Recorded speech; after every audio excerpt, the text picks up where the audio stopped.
de un sacerdote.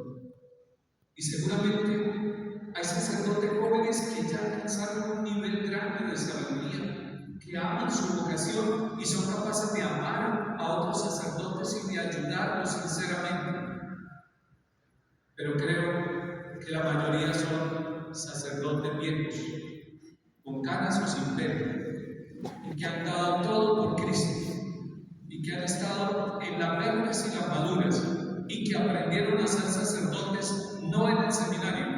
Allí aprendimos muchas cosas, pero uno aprende a ser sacerdote fuera del seminario, en la casa, en la familia, en las primeras parroquias y en todas las parroquias. En esa parroquia de donde no quiero salir, porque es hermosa, porque llevo muchos años, porque le he trabajado, porque he encontrado una familia de laicos que me acompañan, que me ayuden en la misión, o también de aquella parroquia donde no le encuentro el lado, donde no soy capaz de avanzar, donde no soy capaz de pegar ni un ladrillo, vengo bendecir a una persona de manera adecuada, pero que me corresponde quedarme porque somos hijos de obediencia. Allí también se realiza nuestra vocación y nuestra misión. Puede ser que nos toque llorar muchas veces en la vida. Puede ser que nos levantemos inquietos, que nos despertemos angustiados. Puede ser que terminemos un domingo cansados y diciendo, y estoy solo. Se fueron todos los fieles y yo quedo con mi vida, con mi sacerdocio. No le tengamos miedo a eso que es parte de nuestra historia y a esa sabiduría que Dios nos da a través de su Santo Espíritu y que la vamos conquistando día a día. No somos los perfectos, queridos hermanos sacerdotes. Somos una perfección en camino que es distinto. Y eso requiere la honestidad para reconocer dónde vamos en el camino. Y no sabemos lo que nos falta, pero siempre sabemos que algo nos falta. En el Evangelio que escuchamos hoy, en el capítulo 17, este Evangelio me gusta mucho, este pasaje que escuchamos hoy. Dice el Señor, cuando le preguntan cuándo va a llegar el reino de Dios, y Él contesta, en otras palabras, por favor, no vayan allí donde le dicen el espectáculo, la danza del sol, la caída de descanso.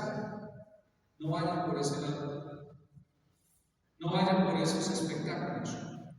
Lo dice el Señor. El reino de Dios no viene aparatosamente. Uno quisiera que viniera aparatosamente, pero viene suave, como un pequeño riachuelo, corriendo, descalzo, peregrino, humilde, transparente. Entonces, no podemos ni nosotros decirle a los fieles, ni que nadie nos diga a nosotros los sacerdotes, es que el reino, es que la verdadera santidad está aquí o allí, y que nos garantice ni el que vaya ni se salva, el que no vaya ni se condena, porque eso va contra el Evangelio, eso va contra la apertura misericordiosa del Señor Jesús. Y Él nos dice, miren, el reino de Dios está en medio de ustedes, hermanos sacerdotes, en medio de ustedes, en medio de su corazón herido muchas veces, en medio de su historia, en medio de mi historia también herida. Está en medio de nosotros y en medio de nuestras comunidades y en esa parroquia que me hace salir lágrimas y en esa parroquia que me llena de sonrisas. Está ahí donde estamos, no queriendo estar en otro lado para encontrar el verdadero reino de Dios. Él nos está diciendo, no se dejen engañar, que es allí o allá.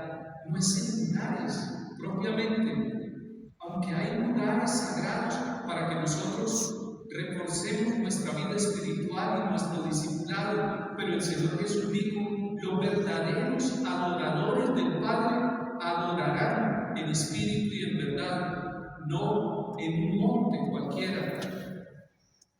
Por lo tanto, esto que nos dice el Señor nos lleva a reforzar lo que Él nos ha hablado, lo que Él nos ha predicado, lo que Él nos ha mostrado con los hermanos sacerdotes en este retiro.